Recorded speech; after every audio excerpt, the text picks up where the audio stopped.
Hey, everybody, it's Craig, and we've arrived. It is the week leading to Super Bowl 51. City of Houston last hosted the big game in 2004. Since then, we've added 3 or 4 million hotel rooms. I've lost count. 56 construction cranes downtown and 14,000 volunteers, all trained to say, hey, that credential you got on? Oh, no, partner.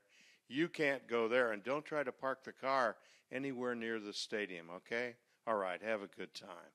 Those in town lucky enough to own vacant lots will simply put up a sign reading $70, park here, and the dream will continue. Yep, we're set. Mayor said visitors won't believe how many museums we have or how swell the opera is. Mayor Turner seems unfamiliar with those coming from out of town to see a football game. They might be surprised by how many streets are blocked off or how many menus have something that is slow smoked, but surprised about an opera or a museum? Probably not. And of course, we in Texas only eat steak, brisket, and Tex-Mex. Pedestrian right-of-way is another thing. It doesn't exist. And if you see someone using a turn signal, that car's from out of state. I was dazzled by Texans owner Bob McNair the year before the team was assembled to start play. They were, of course, and still are, the 32nd franchise. Remember, they gave out all those replica jerseys with 32 on it? Years later, people probably say, man, who was 32? He must have been good. Those jerseys are all around town. There was a rally downtown to show off the new uniforms of the team.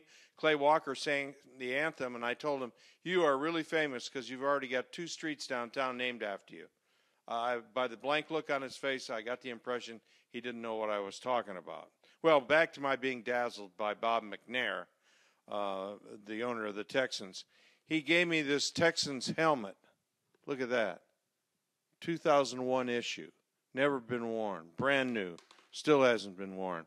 Then he said, did I have any other requests, being the big-time sports guy at Channel Dose here in Houston? I said, sure, laughingly. Send me a couple of Super Bowl tickets. Guess what? One of his buddies came by a couple of days later, called me to the front desk at the station and said, here's a couple of tickets to Super Bowl 35 in Tampa. That was the one with the Giants in Baltimore. Wasn't that great a game, but I said, you know, the guy I work with is a big Giants fan. I'm going to give these tickets to him for nothing. I got them free. I'm not going to try to make money on the deal. So I gave him the tickets. That same guy replaced me less than a year later. That's the last time I take free tickets from Bob McNair. This is Craig Roberts on Click 2 Houston. And don't forget, kids, .com.